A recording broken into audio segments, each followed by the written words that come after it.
Next week ನಿನ್ birthday ಅಲ್ಲ, ಅದಕ್ಕೆ ಬಂದೇನಿ. ಹೆಂಗಿತ್ ಸರ್ಪ್ರೈಸ್? ಅಣ್ಣ ನನಗ್ ನಂಬಕ್ ಆಗ್ವಲ್ತ. ನಿನಗ್ ಗೊತ್ತ, ನನಗ್ ಎಲ್ಲಾರು ಕೇಳ್ತಾರ ನಿಮ್ ಅಣ್ಣ ಎಲ್ಲಿ ಹೋಗ್ಯಾನ ಕಾಣವಲ್ನ ಅಂತ. ಅವಾಗ ನನ್ನ ಹೆಮ್ಮೆದಿಂದ ಹೇಳ್ತೇನಿ, ನಮ್ಮ ಅಣ್ಣ ದೇಶ ಸೇವೆ ಮಾಡಕ್ ಹೋಗ್ಯಾನಂತ.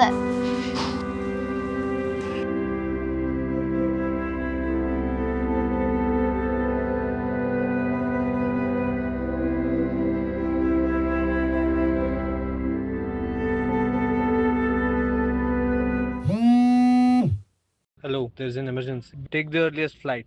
S sir. ಸಾಯ್ತಿ, ಎಮರ್ಜೆನ್ಸಿ ಐತಿ, ನಾ ಹೋಗ್ಬೇಕು. ಅಣ್ಣ ನೀನ್ ನನ್ ಬರ್ಡೇಗೆ ಇರುದಿಲ್ಲ? ಇನ್ನು ನೆಕ್ಸ್ಟ್ ವೀಕ್ ಅಲ್ಲ, ಅಷ್ಟ್ರೊಳಗ್ ಬರ್ತೇನಿ.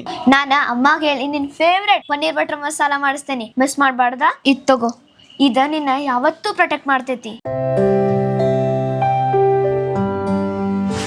ಅಮ್ಮ ಪನ್ನೀರ್ ರೆಡಿ ಆಯ್ತಲ್ಲ? ಅನ್ನ ಅವರು ಟೈಮ್ ಆಗೈತಿ, ಈಗ ಎಲ್ಲಾ ಸೆಟ್ ಆಗೈತಿ. ಯಪ್ಪ, ಅನ್ನ ನನಗೆ ಏನ್ರ ಸರ್ಪ್ರೈಸ್ ತರ್ತಾರ, ನನಗ ತಡ್ಕೊಳಕ ಆಗಲ್ತ. ಏ ಹಂಗಲ್ಲ, ಹಂಗ್ ಮಾಡ್ರಿ. ಅನ್ನ ಪನ್ನೀರ್ ರೆಡಿ ಐತಿ. ಅಣ್ಣ Sorry, he's no more. We couldn't save him.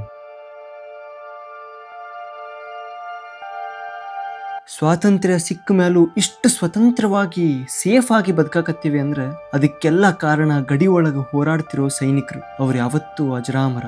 Jai Hind.